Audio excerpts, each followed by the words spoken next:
අදත් මගේ channel එකට ඔයාලව ආදරයෙන් පිළිගන්නවා. අද ඔයාලට බතල වලින් හදාගන්න පුළුවන් රසම රස කේක් වර්ගයක් අරගෙන ආවේ. මේක ජපන් අය බතල වලින් හදන රසම කේක් රෙසිපි එකක්. හදන්නත් ලේසි. බලමු කොහොමද හදන්නේ කියලා.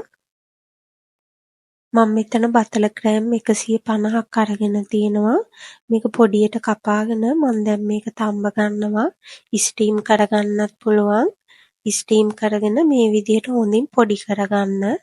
පොඩි කෑලි තියෙන විදිහට පොඩි කරගන්නත් පුළුවන්. මම මේක මේ ගානට පොඩි කරගත්තා. දැන් බිත්තර කිරි 2ක් අරන් මේක බීට් කරගන්න. ඒකටම වැනිලා සුවල්පයකුත් එකතු කරගන්න.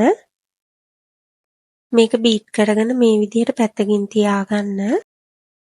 දැන් මම මෙතන බටර් ග්‍රෑම් 90ක් අරගෙන තියෙනවා. මේක කාමර උෂ්ණත්වයේ තියලා ගන්න. පාවිච්චි කරන්න කලින් ෆ්‍රිජ් එකෙන් එළියට අරගෙන තියාගන්න. දැන් මේක මේ විදිහට බීට් කරගෙන ඒකට සීනි ග්‍රෑම් 80ක් එකතු කරගන්න.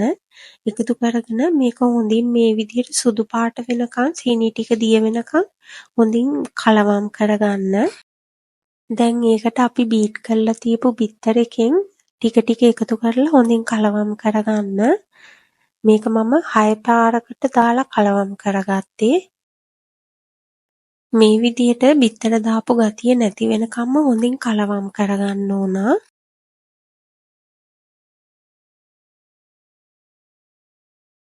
මේ විදිහට හොඳින් කලවම් වුණාට පස්සේ මේකට අපි තම්බලා තියාගත්තු බතල ටික එකතු කරගන්න.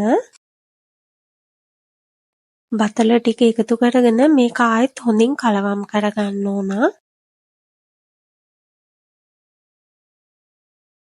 මේ විදිහට බතල ටිකත් හොඳින් කලවම් වුණාට පස්සේ මම මේකට කේක් පිටි ග්‍රෑම් 110ක් එකතු කරගන්නවා.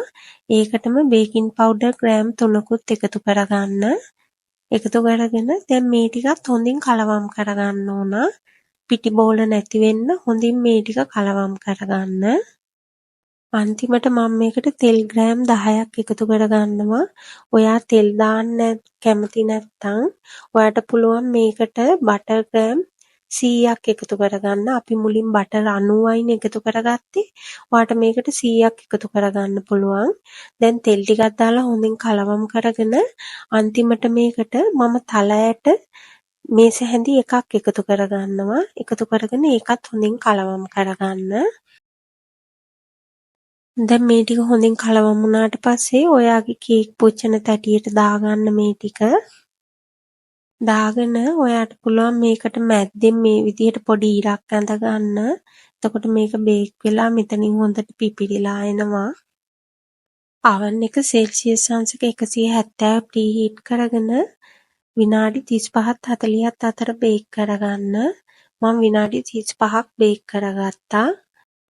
කේක් එක රසනෙම තියෙදි මම sugar syrup එකකින් ගහගන්නවා. මම ඒක හදාගත්තේ සීනි මේස හැඳි දෙකකට උණු වතුර මේස හැඳි දෙකක් විතර දාලා කලවම් කරගෙන ඔයාටත් කැමති නම් කරගන්න පුළුවන්. ඒක අවශ්‍යම නෑ. ඔන්න දැන් මේකේ රස බලන වෙලාවයි. ඉතින් මේ කේක් එක හරිම රසයි.